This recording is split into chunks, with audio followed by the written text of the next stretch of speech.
Bonjour à tous, j'espère que vous allez tous très bien, que vous avez passé un bon week-end.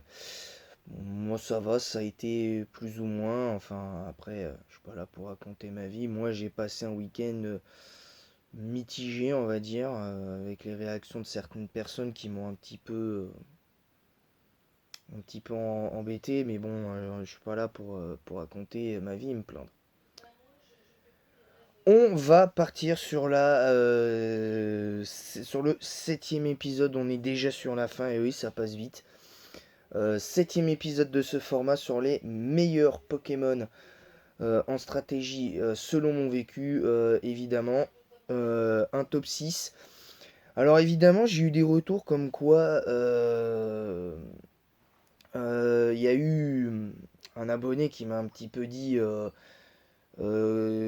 j'avais pas trop compris l'idée que je lui avais suggérée, mais en fait, quand je parle de vécu, je parle simplement moi de mon vécu personnel sur les Pokémon donc que j'ai joué en fait.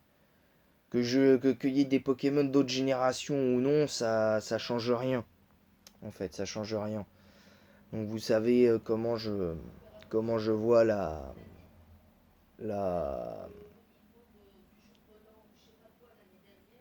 la chose à ce niveau-là.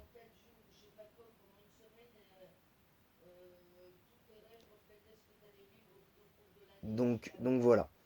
Donc évidemment, là, au niveau des Pokémon de la neuvième génération, enfin septième génération, il n'y a pas énormément, à mon sens, de Pokémon qui m'ont beaucoup plu. Parce que concrètement, c'est assez dur de trouver des Pokémon qui ont été vraiment à la hauteur. Le premier Pokémon dont je vais parler, lui, ça a plus été une surprise qu'autre chose, parce que moi, je voyais ce Pokémon. Je vous spoil, c'est un des 4 Toko. Vraiment pas assez fort. Et même si, bon, d'un certain côté, on aurait aimé les revoir en 9G pour voir ce que ça aurait pu donner les Toko en 9G. Ça aurait été vraiment intéressant. Surtout avec le Terra, parce que leur talent plus le Terra, ça aurait été vraiment intéressant de voir comment ça aurait pu être géré. Et lui, c'est plus par rapport à une certaine surprise parce que je m'attendais pas à ça du tout.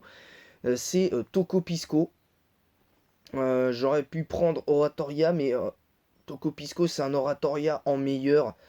Parce que déjà, il a de bien meilleures stats défensives.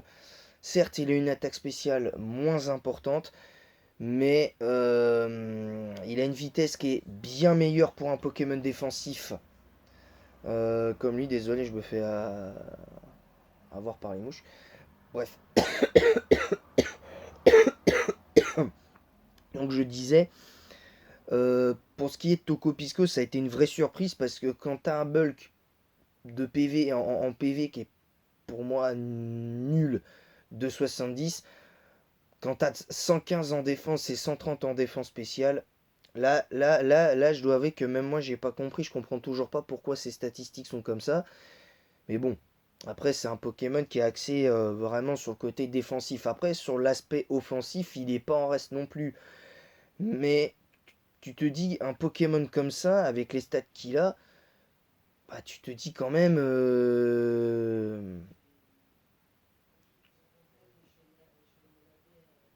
Tu, tu te dis quand même que avec 115 en défense et 130 en défense spéciale, quand tu vois le double type de Tokopisco, bah, tu te dis pas.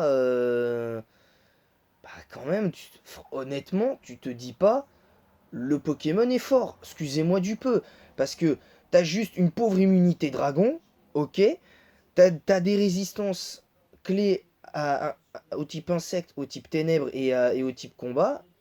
Oui, y a pas de problème. Donc tu résistes à close combat, à demi-tour et à sabotage coup bas. Mais les résistances feu et eau sont utiles, oui et non. Enfin, résistance feu, oui, mais résistance eau, je vois pas pourquoi, parce que d'un certain côté, en tant que type eau, tu résistes déjà à tes propres stabs, à ton propre stab, donc déjà, premier problème pour moi avec ce Pokémon. Mais bon, on va dire admettons. Mais là où je trouve que la résistance glace n'apporte aucune utilité, c'est qu'il y a des Pokémon avec l'attaque lyophilisation.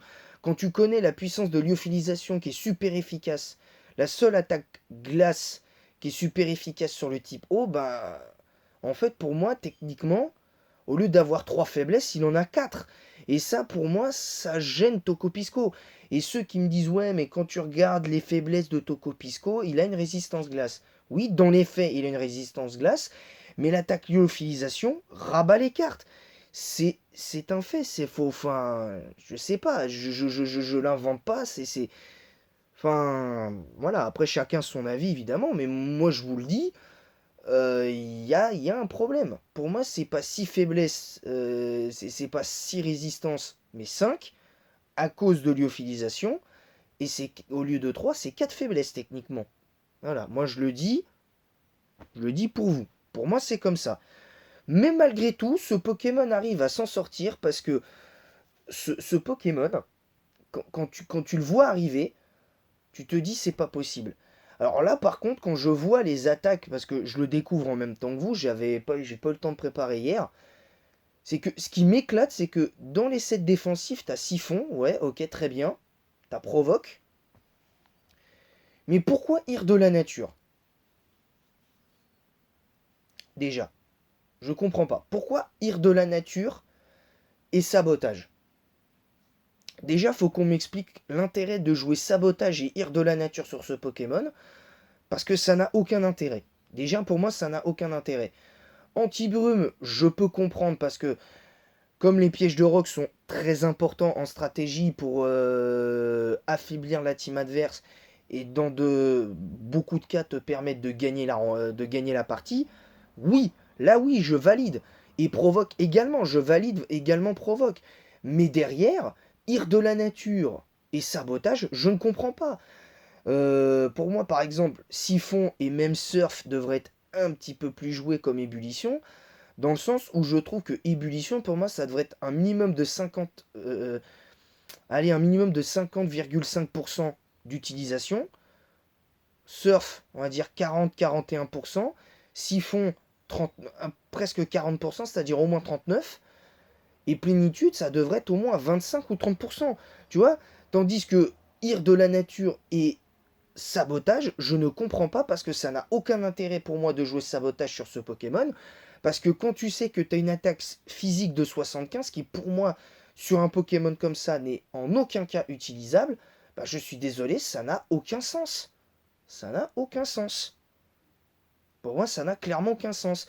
Et moi qui ai eu l'occasion de jouer ce Pokémon-là en nature assurée, parce que pour moi, nature assurée, nature calme, ça va. Mais, enfin, je sais pas, faut être logique. Et, euh, et, euh, et voilà. Maintenant, bon, après, c'est chacun joue comme il veut, tu me diras. Mais moi, je suis désolé, jouer sabotage et ire de la nature sur ce Pokémon, pour moi, c'est une hérésie totale. Parce que quand t'as des attaques comme éclat magique qui certes manquent un peu de puissance, mais ça, tu peux jouer éclat magique. T'as pouvoir lunaire qui est ton meilleur stat pour faire de gros dégâts. Je vois pas l'intérêt d'utiliser une attaque comme ire de la nature qui a juste pour simple effet d'infliger la moitié des dégâts à l'adversaire. En fait, ire de la nature, c'est un croc fatal en pire. C'est un croc fatal en pire. Donc, ce que je veux dire, c'est que ire de la nature, croc fatal, tu peux le justifier sur un Pokémon comme par exemple Pachirisu, Ratatak, dans des teams un peu, on va dire, un peu rigolotes, un peu troll si tu veux. Mais ire de la nature, je peux pas comprendre comment les 4 attaques les plus jouées chez lui, ce soit pouvoir lunaire, ce soit, ce soit ire de la nature et pas ébullition. Je vois pas l'intérêt. D'autant que pour un Pokémon qui est défensif avec ébullition, anti-brume plus provoque et pouvoir lunaire derrière, normalement t'as pas besoin de plus. À la limite, si tu veux vraiment taper fort et surprendre l'adversaire, oui, tu peux jouer plénitude. Mais bon, c'est pas non plus, je regrette, c'est pas ouf quoi. Enfin, moi, pour moi, c'est pas ouf. C'est pas ouf du tout. Voilà le premier Pokémon. Le deuxième Pokémon, là, je vais pas vous apprendre pourquoi. Pour moi, stratégiquement parlant, l'un des meilleurs Pokémon plantes, si ce n'est le meilleur Pokémon plante et de type acier de la génération, pour moi, c'est clairement Katagami. Katagami, alors ok, par contre, la stat de défense spéciale, je comprends pas, parce qu'en fait, ce Pokémon, il tape très fort et il est rapide, mais il a le syndrome du type roche. C'est-à-dire, tu as une grosse attaque, une grosse défense, mais une défense spéciale de chips que tu écrases dans une assiette en carton.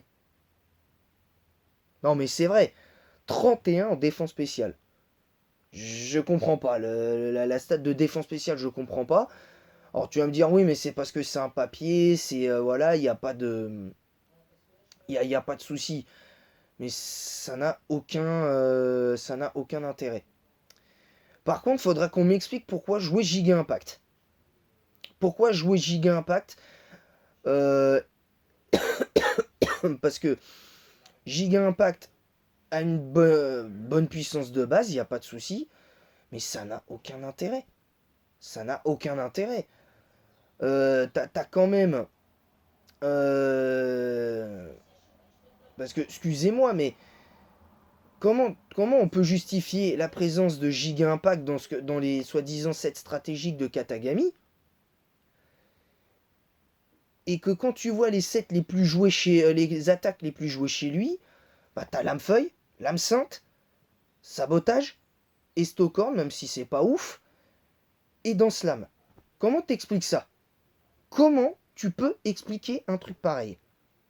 Moi, je ne comprends pas. Moi, je ne comprends pas, personnellement. Maintenant, chacun joue, encore une fois, comme je le dis souvent, chacun joue comme il veut. Chacun est libre de jouer le Pokémon comme il veut. Si vous avez envie de jouer, par exemple, un Megectoplasma dans cette génération, avec Ballombre, Bomberk, Point Ombre et Exploforce, vous en avez le droit, même si je trouve ça complètement idiot. Mais après, c'est que mon avis. Mais tu vois quand même que le Pokémon, il s'en sort très bien. Il s'en sort très bien. Donc ça, c'est un fait. Le prochain Pokémon dont on va parler, c'est clairement Amphinobi, tout simplement. Alors pourquoi je rajoute Amphinobi en plus de, de Tokopisco? Parce que là, t'as un Pokémon qui a le côté défensif, et là, t'as un type haut sur le côté offensif. Je le mets dedans parce que pour moi, Amphinobi et Tokopisco se combattent assez bien dans une team strat. Et justement, moi je trouve que ça manque un peu d'immunité d'immunité au type psy. Alors, je devrais le mettre d'un certain côté. Moi, si ça dépendait que de moi, je le mettrais, Amphinobi, mais ce sera pas le cas. Ce sera pas le cas. Tout simplement parce que pour moi, il y a un Pokémon que je me sens un petit peu obligé de mettre. Parce que on manque de type sol dans la team. Et ben c'est le bon vieux Scorvol. Tout simplement parce que Scorvol, même en 9G, il est encore très très fort. Je me demande comment fait Scorvol pour survivre aux années qui passent. Alors est-ce que ça va continuer comme ça? Est-ce qu'il va continuer à être aussi fort? Je ne sais pas. Mais là Scorvol, c'est le troisième Pokémon de la liste en comptant Katagami et Tokopisco. Mais tu vois quand même, le Pokémon, même là, je trouve que c'est un peu bizarre. C'est que le Pokémon a pas une attaque de ouf. Pour moi, a pas un bulk défensif si impressionnant que ça, contrairement aux idées reçues. Parce que tu as juste une excellente défense physique de 125. Tant mieux si ça vous plaît. Mais pour moi, il a le même syndrome que que d'autres Pokémon défensifs, c'est-à-dire à part Exit, Tokopisco, Mélodelph. C'est que ce Pokémon a le syndrome aussi du type roche. Comme Katagami, c'est que tu as une attaque correcte ou impressionnante selon ce que tu cherches. Tu as une grosse défense, mais tu as une défense spéciale qui pour moi, je suis désolé, c'est minable. C'est minable. Et le truc qui rend Scorvol pour moi abusé, c'est sa vitesse. C'est que ce Pokémon, pour un Pokémon qui est plus axé sur le côté défensif qu'offensif, t'as 95 de vitesse. Donc enfin, comment tu justifies le truc en fait? Comment tu justifies? Enfin voilà, t'as compris le truc. Donc voilà, troisième Pokémon, Scorvol. Voilà. Tokopisco, Katagami, Scorvol. Voilà, donc là on a le type eau, on a le type plante, on a plus ou moins le type vol avec Scorvol qui pouvait, il me semble, faire anti-brume, plus piège de roc et tout ça, qui avait le set infâme avec façade, abri toxique et je crois clonage. Donc c'était assez infâme ce set chez lui. Ensuite, le prochain Pokémon dont je vais parler. Alors, je sais, j'avais déjà mis Pyrax avant, mais je vais le remettre. Parce que Pyrax, je suis désolé, mais en 7ème génération, ce Pokémon est juste impressionnant. Encore une fois, je maintiens que Pyrax devrait avoir une meilleure stat de vitesse, c'est-à-dire au moins 110. Mais ce Pokémon, grâce à son accès à Giga Sensu, trouve le moyen de contrer sa propre faiblesse au type eau et à la double faiblesse au piège de roc. Donc le petit animal, il est pas si impuissant que ça. Vu que maintenant ce Pokémon, ce petit malin est Uber, même s'il n'est pas très joué en 9G, en Uber, Pyrax, hein, il a les grosses bottes maintenant et tout, donc voilà, on va pas se mentir. En plus, ce Pokémon, je rappelle, a accès à Papillodance, donc tu te dis quand même, mais attends, mais sérieusement, ce Pokémon est juste trop puissant, mais quand tu vois que les sets les plus joués chez lui, les 4 attaques les plus jouées chez lui, c'est des sets Papillodance, Bourdon, PC Sol et à l'époque de Puissance Cachée et Lance-Flamme. T'as quand même Déflagration, Danse du Feu pour l'époque. Tu pouvais faire des sets bulky avec atterrissage, gigasensu, clonage. Là oui, je valide là pour le coup. Là je valide. En plus, ce Pokémon a accès à Psycho, donc t'as quand même des sets intéressants. Tu peux même le jouer plus bulky. Avec Papillodance, lance-flamme, joie, Papillodance, lance-flamme, bourdon et atterrissage, ce qui est pas mauvais. Mais Pyrax, c'est le quatrième Pokémon, hein. Tokopisco, Katagami,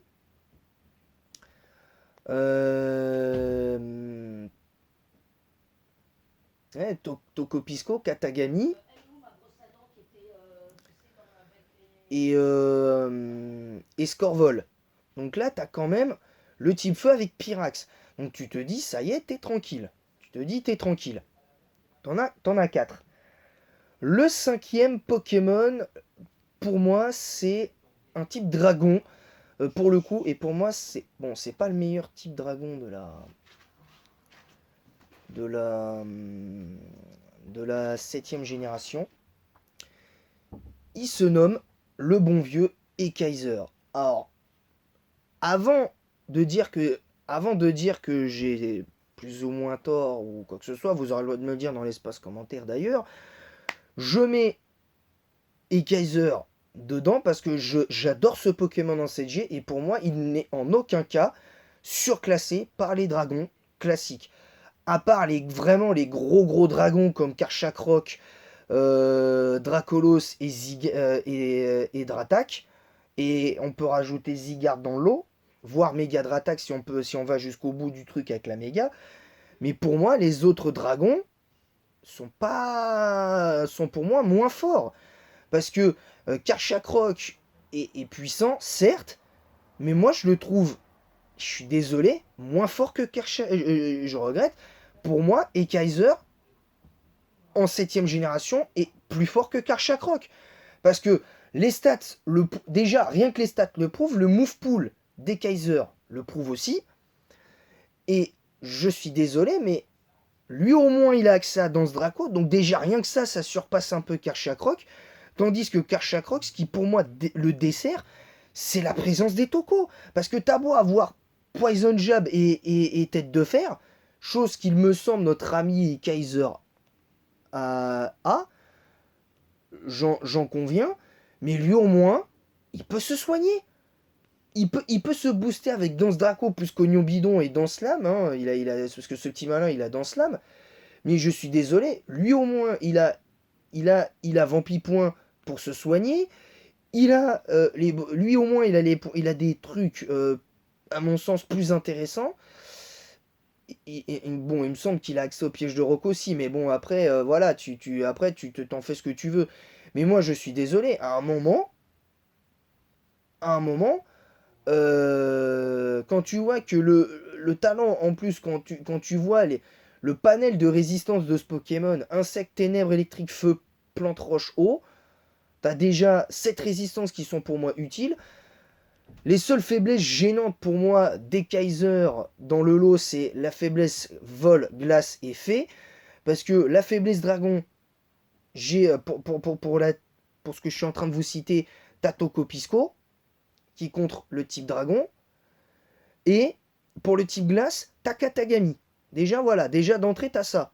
Tu contres la faiblesse à lui-même, t'as Toko Pisco et tout. La faiblesse au type glace et fée, t'as Katagami. La faiblesse. Enfin, la faiblesse au type psy, tu contres avec Pyrax. Le seul inconvénient, c'est que tu as une double faiblesse au type vol dans ce que je vous cite. Hein, j'ai une double faiblesse vol. Mais moi, je vous livre mon vécu personnel. Mais c'est là où je veux en venir après, pour le 6ème Pokémon.